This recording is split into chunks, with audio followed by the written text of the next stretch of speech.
New rule, stop trying to fix men. Scientists have now developed a hormone-laced nasal spray that makes men more emotional and sensitive. It's called Gazanex. And side effects include dry mouth, a mild headache, and a slight tingling around your vagina. You know what? What if we developed a drug that made you more horny and easy? I mean, besides vodka and Red Bull. New rule, you can mess with your friends when they pass out, but not in the ass. This week, hey, these are rules. I think that's a good one. I could stop there, and that would be good. Because this week, a Chinese man passed out drunk, so his friends thought it would be funny if they placed a live eel in his rectum. And then it gnawed through his guts, and he died. The worst part of this story, that's how they make Moo Goo Gai Pan.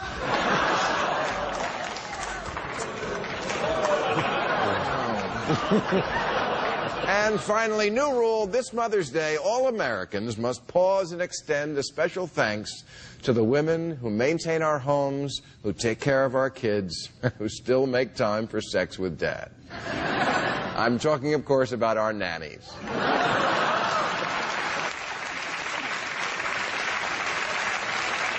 Now, lost in this whole immigration debate is why Americans want to be so harsh on the people who, in so many and varied ways, enable them to sit on their fat asses.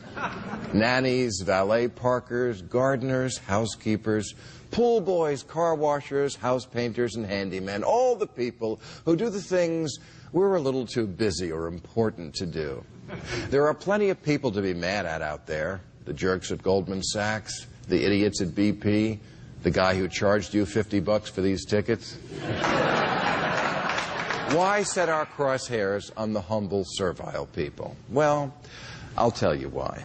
Because we're bullies. Instead of confronting real threats like the debt or the environment or Utah,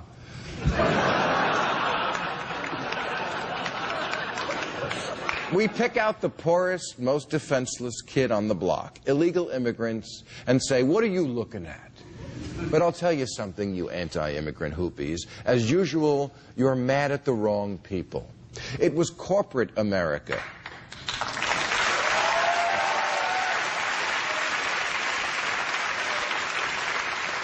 It was corporate America that busted your unions and didn't keep your pay up to the cost of living, causing your wife to have to go back to work and Esmeralda have to come in and watch the kids. Your problem is low wages, not low riders.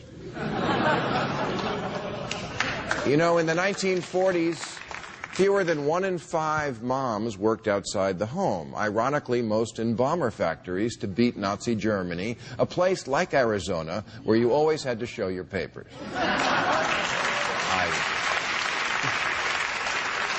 I kid. That's an unfair comparison.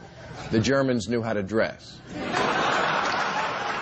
But all this anger that we see might be more understandable if illegals came here with a bad attitude and sent the crime rate soaring. But they don't.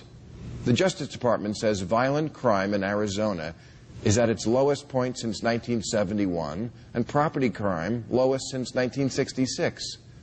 There is no problem. There's only dicks and the politicians who pander to them.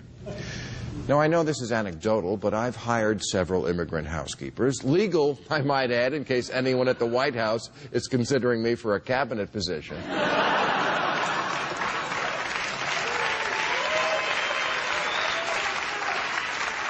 And they've all done great work, especially on my monologue.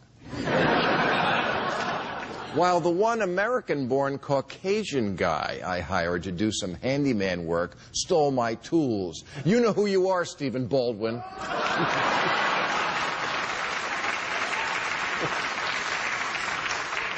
Now, sometime in the distant future, brown people are probably going to, and I say this without judgment, breed their way to power in both Europe and America. Arab populations are growing in countries like France, Britain, and Holland, and I think we all see where this Mexican thing is going in America.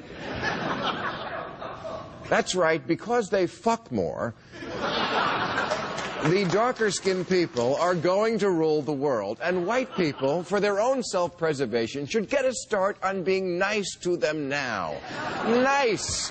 Just be nice to the poor and desperate people who change our depends and cook our food, hopefully not in that order. All right, I want to thank my guests, Salman Rushdie, Alexis Glick, David Frum, Alan Brinkley, and Sarah Silverman. And don't forget, Sarah will be joining us right now to continue our discussion on Overtime at HBO.com. Thank you, folks.